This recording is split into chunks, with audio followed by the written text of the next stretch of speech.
కాజీపేటలో coach factory, బయ్యారంలో ఉక్కు కర్మాగారం, విభజన చట్టం హామీలు అమలు చేస్తాం. ఏపీలో విలీనమైన 5 గ్రామాలు వెనక్కి, హైదరాబాద్లో సుప్రీంకోర్టు బెంచ్, పాలమూరు ఎత్తిపోతల, మేడారం జాతరలకు జాతీయ హోదా, తెలంగాణకు ప్రత్యేక మేనిఫెస్టోలో కాంగ్రెస్ పార్టీ వెల్లడి అట.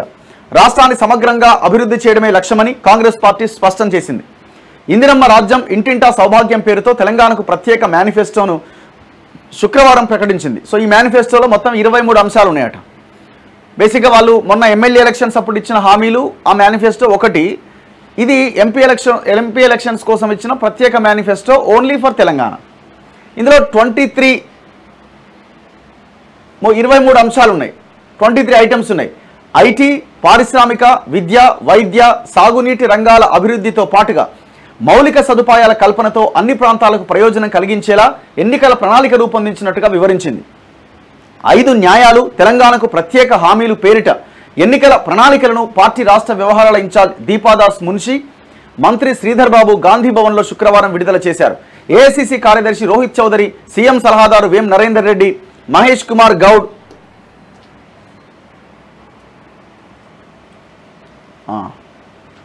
ఏడుంది అజారుద్దీన్, అంజన్ కుమార్ యాదవ్, చిన్నారెడ్డి, జానయ్య, దానం నాగేందర్, రోహిన్ రెడ్డి, కోదండరెడ్డి, నిరంజన్ మేనిఫెస్టో కమిటీ సభ్యులు హాజరయ్యారట. కేంద్రంలో ఇండియా కూటమి అధికారంలోకి వచ్చాక 23 అంశాలతో తెలంగాణకి ఇచ్చిన హామీలు అమలు చేస్తామని స్పష్టం చేసింది. రాష్ట్రానికి సంబంధించి ఇస్తున్న హామీలను జాతీయ నాయకత్వం దృష్టికి తీసుకెళ్లి ఆమోదం తీసుకొని మేనిఫెస్టో విడుదల చేశామని కాంగ్రెస్ నేతలు వివరించారు. న్యాయ్ పత్ర పేరుతో ఏఐసిసి ఇప్పటికే మేనిఫెస్టోలోని హామీల్ని 5 న్యాయాల పేరుతో తెలుగులో కాంగ్రెస్ నాయకులు విడుదల చేశారు. మేనిఫెస్టోను ముఖ్యమంత్రి పిసిసి అధ్యక్షుడు రేవంత్ రెడ్డి విడుదల చేయాల్సి ఉండగా కాంగ్రెస్ అగ్రనేత రాహుల్ గాంధీ నామినేషన్ కార్యక్రమంలో పాల్గొనేందుకు ఉత్తరప్రదేశ్కు వెళ్లడంతో హాజరు కాలేకపోయారు. సో తెలంగాణకి ఇచ్చిన ప్రత్యేక హామీలటివి. ఐటీఐఆర్ ప్రాజెక్టును పునఃప్రారంభిస్తాం. ఆంధ్రప్రదేశ్ పునర్వ్యవస్థీకరణ చట్టం 2014 ప్రకారం కాజీపేటలో రైల్వే కోచ్ ఫ్యాక్టరీ ఏర్పాటు చేస్తాం.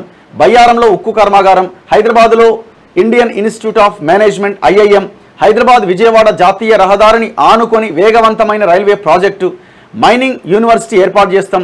విలీన గ్రామాలు వెనక్కి తీసుకుంటాం. భద్రాచలం ఆలయ అభివృద్ధికి ఆంధ్రప్రదేశ్ పునర్వ్యవస్థీకరణ చట్టం 2014 అడ్డుగా ఉన్నది. ఏపీలో విలీనమైన 5 గ్రామాలు ఎటపాక, గుండాల, పురుషోత్తపట్నం, కన్నెగూడెం, పిచ్చుకలపాడులను తిరిగి తెలంగాణలో విలీనం చేస్తాం.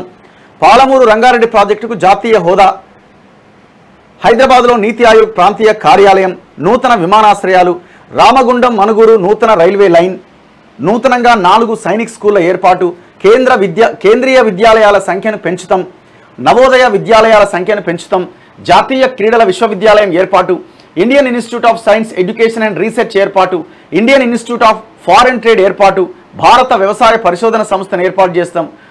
ఇట్లా రాసుకుంటూ వచ్చిరండి. ఇక మేడారంలో జరిగే సమ్మక్క సారలమ్మ జాతరకు జాతీయ హోదా, 22 డ్రై పోర్ట్ ఏర్పాటట. అంటే 22వ హామీ డ్రై పోర్ట్ ఏర్పాటు, హైదరాబాద్లో సుప్రీంకోర్టు బెంచ్ కూడా ఏర్పాటు చేస్తామని చెప్తా ఉన్నారు.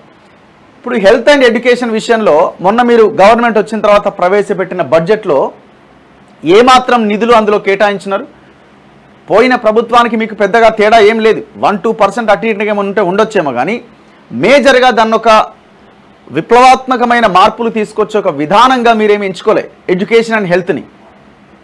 ఇప్పుడేమే అది చేస్తాం, ఇది చేస్తాం, ఇవన్నీ హామీలుగానే మిగిలిపోతున్నాయి. ఎలక్షన్స్కి ముందు ఇచ్చిన హామీలు ఎలక్షన్స్ తర్వాత గుర్తుంటలేదు. దానికి రకరకాల కారణాలు చెప్తారు. అందుకే మీరు ఇచ్చే హామీలు, ఇది అసలు పెద్ద చర్చ జరగాల దేశంలో. ఆయా పార్టీలు ఇచ్చే హామీలు సరైనవా కావా, చేయగలుగుతారా లేదా, అప్పుడు ఉన్న బడ్జెట్ ఏంది, వీళ్ళు ఒకవేళ పవర్లోకి వస్తే ఉన్న బడ్జెట్ ఏంది, ఎంతవరకు హామీలు అమలు చేయగలుగుతారు. ఇష్టం వచ్చిన హామీలు ఇచ్చి మేము అధికారంలోకి వచ్చిన తర్వాత ఆడ కుండలు ఉన్నాయి, బిందెలు ఉన్నాయి, అది ఉన్నాయి, సర్వలు ఉన్నాయి, ఈ లొల్లి అంత ఎందుకు? సో అప్పుడు ప్రజలు ఆలోచిస్తారు కదా. దీని మీద చర్చ జరగాలి. ఎలక్షన్ కమిషన్ కూడా ఈ అనవసరమైన లేకపోతే సాధ్యం కాని హామీలు ఇచ్చే వాళ్ళని, ఆయా పార్టీలని ఎప్పటికప్పుడు ఆ హామీలని కట్ చేస్తూ రావాలా. సాధ్యాసాధ్యాలు ఏంటో చూడాలి.